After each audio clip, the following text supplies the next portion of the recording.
नमस्कार, आपका स्वागत है भारत न्यूज़ नेटवर्क में।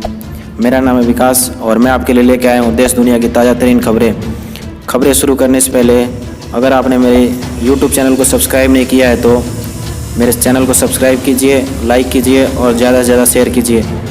मैं आपके लिए हर रोज़ न्यूज़ से रिलेटेड नई वीडियो लाता रहता हूँ। तो चलिए आज की हेडलाइन शुरू करते हैं। जियो की टक्कर में उतरा एयरटेल। 199 रुपये के इस खास प्लान में मिल रहा है 18 GB अतिरिक्त डेटा, मुफ्त कॉलिंग समेत ये महत्वपूर्ण फ़ायदे। एयरटेल के 199 रुपये के रिचार्ज के बेनिफिट की बात करें तो इसमें रोज़ाना 1.5 GB डेटा मिलेगा। साथ ही अनलिमिटेड कॉलिंग और डेली 100 मुफ्त SMS की सुविधा मिलती है। इससे पहले तक 199 रुपये के रिचार्ज प्लान पर डेली 1 GB डेटा मिलता था। क्या है हज़ारा शिया समुदाय जो पाकिस्तान की नफ़रत का शिकार हो रहा है। मुस्लिम होने के बाद भी हज़ारा शियाओं को सुन्नी बहुल देश पाकिस्तान ने कभी नहीं अपनाया। वहाँ आए दिन इस समुदाय पर हिंसा होती रहती है। पाकिस्तान के बलूचिस्तान में नए साल की शुरुआत ही हिंसा से हुई। वहाँ आतंकियों ने हज़ारा शिया समुदाय के 11 मजदूरों को अगवा कर उनकी हत्या कर दी। ये सभी कोयला खदान में काम करने वाले मजदूर थे। बताया जा रहा है कि आतंकियों ने गैर शिया समुदाय को छोड़ दिया और छांट कर हज़ारा शियाओं को ही साथ ले गए। अशांत प्रांत बलूचिस्तान में इस समुदाय के साथ लगातार हिंसा हो रही है। आयरलैंड के फेसबुक अधिकारियों ने बचाई महाराष्ट्र के एक युवक की जान। आइए जानते हैं इसकी पूरी कहानी। फेसबुक पर लाइव आकर आत्महत्या करने का प्रयास कर रहे महाराष्ट्र के धुले के एक युवक की जान आयरलैंड के फेसबुक अधिकारियों ने बचाई। जानकारी के अनुसार जब युवक ऐसा कर रहा था तो यह फेसबुक के आयरलैंड के कर्मचारी की नज़र में आ गया और उन्होंने महाराष्ट्र पुलिस से संपर्क किया, जिसके बाद स्थानीय पुलिस हरकत में आई और युवक को बचा लिया गया। अगर आप डेबिट कार्ड और क्रेडिट कार्ड यूज़ करते हैं तो हो जाइए सावधान, क्योंकि आपके बैंक अकाउंट से ऐसे खाली हो सकता है पैसे। आइए इसके बारे में जानते हैं। हाल ही में भारत के करोड़ों यूजर्स की बैंक डिटेल जसपे के जरिए एक डार्क वेब पर लीक कर दी गई है। ऐसे में बैंक ट्रांजैक्शन के वक्त आप विशेष ख्याल रखें और कुछ ज़रूरी सावधानियां बरतने की कोशिश करें ताकि आपका बैंक अकाउंट सुरक्षित रहे और आपके अकाउंट से कोई पैसा नहीं निकाल सके।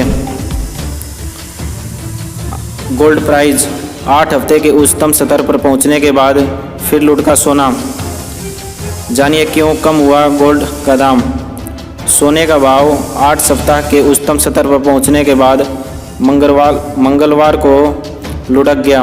दरअसल अमेरिका में जॉर्जिया चुनाव के बाद ही दुनिया की इस सबसे बड़ी अर्थव्यवस्था में अगले प्रोत्साहन पैकेज का रास्ता साफ हो सकेगा। यही कारण है कि मंगलवार को डॉलर में गिरावट के कारण सोने का भाव गिर गया। भारत में वैक्सीन कोविशील्ड और कोवैक्सीन तो मंजूर हो गई है। भारत में बाकी वैक्सीन का क्या है स्टेटस, आइए जानते हैं। Drugs controller general of India DCGI विजय सोमानी ने कोविशील्ड और कोवैक्सीन को आपात मंजूरी दे दी है। इसके साथ ही भारत में 30 करोड़ लोगों के प्रायोरिटी ग्रुप को वैक्सीनेट करने की प्रक्रिया तेज हो गई है। कोविशील्ड को ऑक्सफोर्ड यूनिवर्सिटी के साथ मिलकर ब्रिटिश कंपनी एस्ट्राजेनेका ने बनाया है। भारत में इससे आधार पूनावाला की company Serum Institute of India बना रही है। वहीं कोवैक्सीन को हैदराबाद की कंपनी भारत बायोटेक ने Indian Council of Medical Research और नेशनल इंस्टीट्यूट ऑफ वायरोलॉजी के साथ मिलकर बनाया है। इन दोनों वैक्सीन को अप्रूवल मिलने के बाद अब भी 7 वैक्सीन ऐसी है जिन पर भारत में काम हो रहा है। एक्शन में CM योगी आदित्यनाथ। मुरादाबाद के हादसे के बाद आरोपियों पर NSA और पीड़ितों को 10-10 लाख मुआवजा देने का किया ऐलान।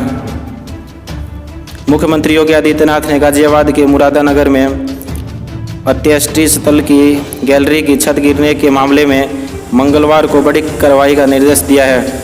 मुख्यमंत्री ने इस हादसे के सभी आरोपियों के खिलाफ राष्ट्रीय सुरक्षा कानून के तहत कार्रवाई करने के साथ ही 25 मृतक के आश्रितों को 10-10 लाख रुपए का मुआवजा राशि देने का आदेश दिया है।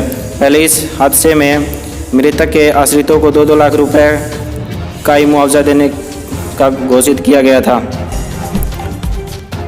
रिपोर्ट्स की माने तो रूस से S-400 खरीदना भारत के लिए मुश्किल भरा हो सकता है, क्योंकि अमेरिकी पाबंदियों की चेतावनी है। भारत ने इस मिसाइल प्रणाली के लिए रूस को 2019 में $80 करोड़ की पहली किस्त का भुगतान किया है। S-400 रूस की सबसे उन्नत लंबी दूरी की सतह से हवा में मार करने वाली मिसाइल के रूप में जानी जाती है।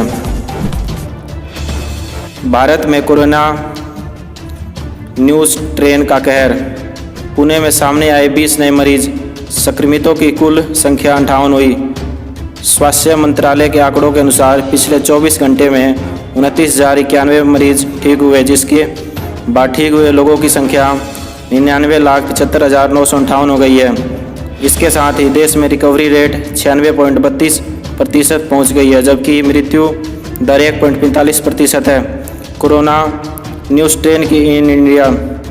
ब्रिटेन से शुरू हुआ कोरोना वायरस का नया स्ट्रेन का संक्रमण भारत में लगातार बढ़ता जा रहा है और देश में नए कोरोना स्ट्रेन के संक्रमितों की संख्या 58 पहुंच गई है।